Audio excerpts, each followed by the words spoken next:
You are a horny little creature. Welcome to Rust Reality Recaps, where we talk all things 90 Day Fiancé, trash reality TV, and garbage human beings. In today's recap, we're going to talk The Last Resort, Season 2, Episode 9.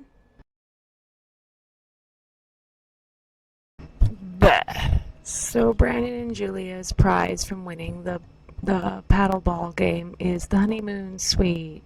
Tonight we are going to stay in the honeymoon suite. So Brandon's in full-blown Quagmire Hugh Hefner mode, trying to get laid. The honeymoon suite. This is where people are supposed to, the night after they get married, you know? If this isn't going to do it for you, there's nowhere. This is why it's called honeymoon. Yeah! Julia's not feeling it and needs some time to warm up. She says pizza would help, and she just learned what the honeymoon suite was. Dude is so thirsty, he's literally bursting at the seams, begging her to get laid. But Julia wants to use the room to throw a party instead. Romantic time in a while, but looks like we're going to have a party instead. I decided to have a party because we all working so hard, we all emotionally down, and I think we deserve to have some party for all of us. She said on between the sheets that she would rather do other things and not have to do sex. That's to make me feel something romantic and desire. What do you mean? We have to... Giggity giggity. Why can't we just have a little, pre-party? Julia promises Brandon that after the party that they will have intimate times. Every single day. I promise. Oh, yeah, later. Oh, yeah, later. Oh, tomorrow. I promise. But tomorrow never comes. I promise. No, that's straight up how Jasmine must feel. I'm sure you get something sometimes. And I want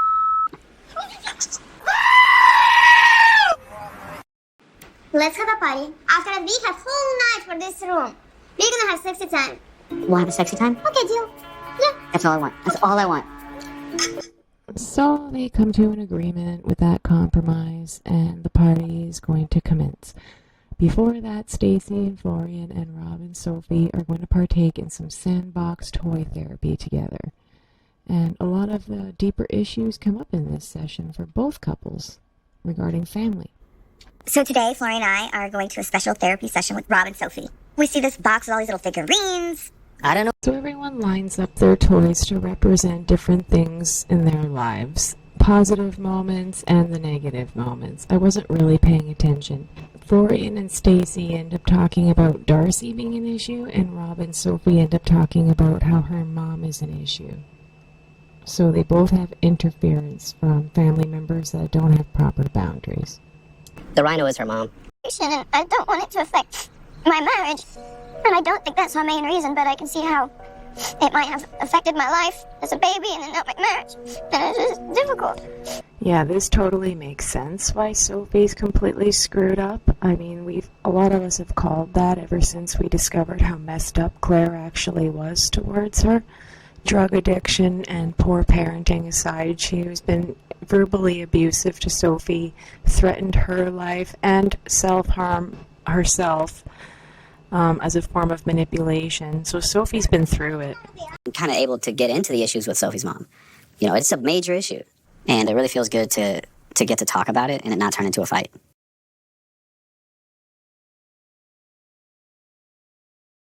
I am more affected by my past and childhood and things than I thought I was. And that I really, in order for me to be happy with Rob or even just with myself, that I need to do more inner work.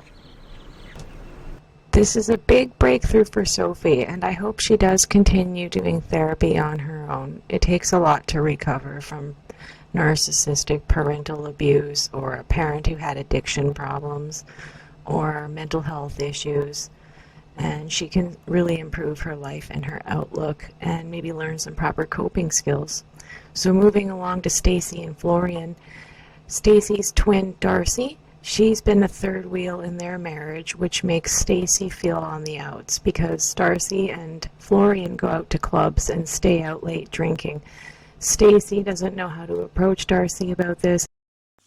I'm the odd man out in my own marriage.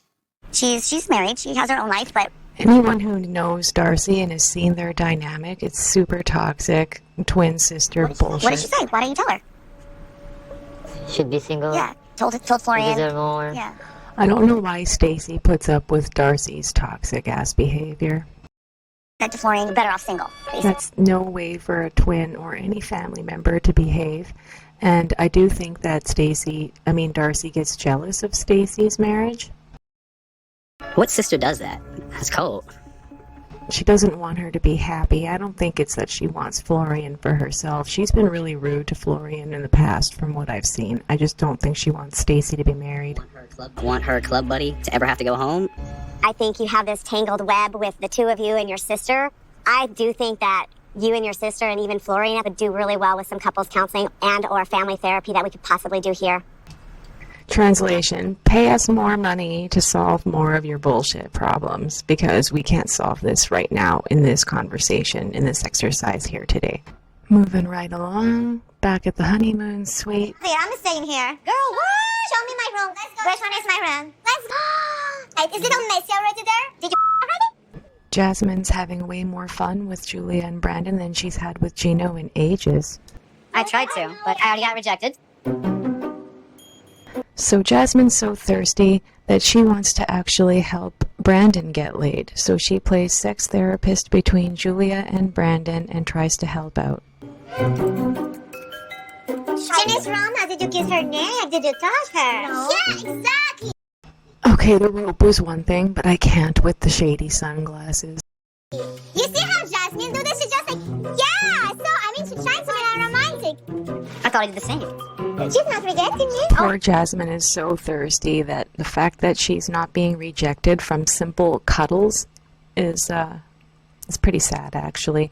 Apparently, Julia dragged her into the bathroom to make out behind Brandon's back. That was talked about on Between the Sheets. And I find that adorable. At least Jasmine's getting some action somewhere. And is anyone else getting threesome vibes from this particular segment? Brandon sure is probably hoping for it deep down inside. If Gino wouldn't protest, that'd be a great situation. For the position he's in, because I'm like, seriously, bro? Men have twice the real estate up here for sex. So Brandon, in all his infinite wisdom, thinks he can help Gino. I don't understand how he can deal. Because I had too many hormones. You want all this, you get hungry. And to me, sex is hungry. I gotta eat. We are in the same boat. Yeah, we have the same boat, and it drives a lot of frustration. Because I'm up here, I'm frustrated. I feel you. I want that crazy sex, that hot sex, Just tell me what's take, and I will give that to you. If I'm gonna tell you what I want, do you wanna follow that? No. Yes. Poor Julia. She does not look like she wants to do it. It looks like she's getting sent out for war. I wish Gino would talk to me like that. Poor Jasmine is super envious because Gino has never spoken that way since he stopped having to pay her. Yeah, better wake up, Julia. If you don't do it, Jasmine will. You're gonna teach me today. I'm gonna talk to her, I promise. Brandon, I have your back. Thank you. Seal the I love deal. you. Thank you. Julia. Or mode tonight. Don't be a Gino. Be a Jasmine. Don't be a Gino. Be a Jasmine. In my opinion, I don't think Julia is attracted to Brandon anymore. And I'm not even going to say it has anything to do with him. I think she might be into girls. So now Stacy and Florian are going to enjoy some day drinking in the hot tub. Gino comes in to join them. They invite him to take off his hat and jump in, which he quite literally does, lose his hat, but he quickly pops that thing back on and hops in. Your favorite guy. I'm actually shocked, Kind of became buddies here, have a little, bromance. Florian doesn't know what bromance is, so he thinks that's weird, and he has to reassure us that there's absolutely no romance between him and Gino, which, yeah, obviously, but...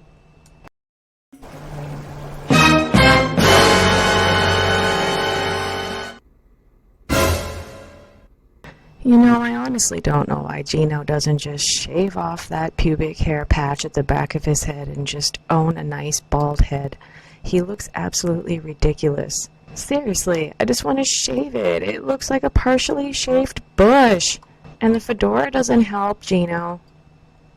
Take a look at Prince William. He's bald and hot. You don't have to do this, Gino. It's fucking ridiculous. Imagine how gross his hats get. How hot and sweaty and stanky they must be.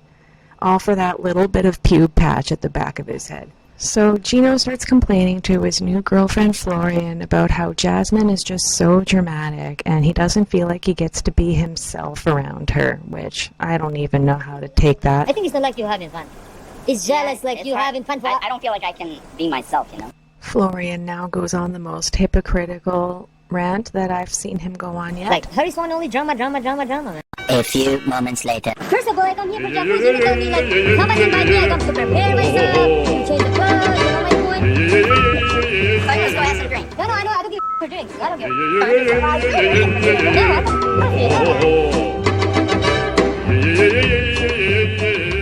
No drama, hey? You know, Florian gets a little butthurt at times when, you know, he's not personally invited. Yeah, so Florian embarrasses himself feeling rejected even though nobody had a personal Julia invite. and Brandon, they won a prize, and they were very cool and nice to invite everyone. They said it out loud. I know. Yeah. I never do remember that. She invited you, but she didn't say like, oh, Stacy. But even though Julia and Brandon announced that everyone was invited to their suite for the party, Florian didn't hear it, and Stacy kind of forgot. So this misunderstanding was completely unnecessary. For my letter, Mr. President of Albania, you know. And because Jasmine loves her some drama, it doesn't take her long to involve herself and get heated as well.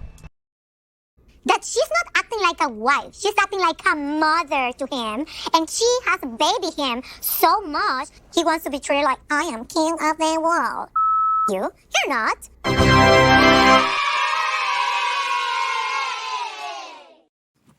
I like to keep stories straight. Yeah. For me, in my life, this is teach my father.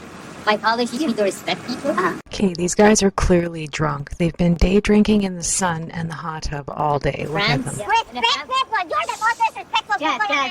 Honestly, just don't engage. Just leave them alone. But she can't help herself. Shut the up! Shut your mouth!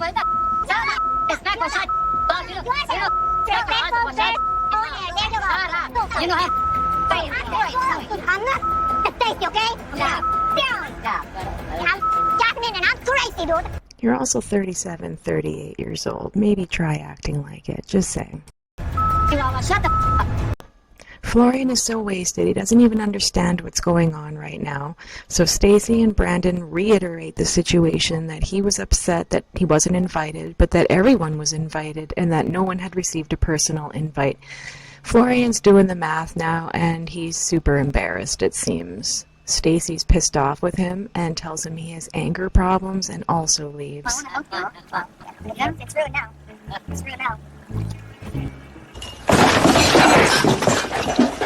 don't know where I felt like I get a little drink around. So back in the suite party, they're all laughing about Florian calling her a chihuahua, and she thinks chihuahuas are awesome, so it's no offense to her.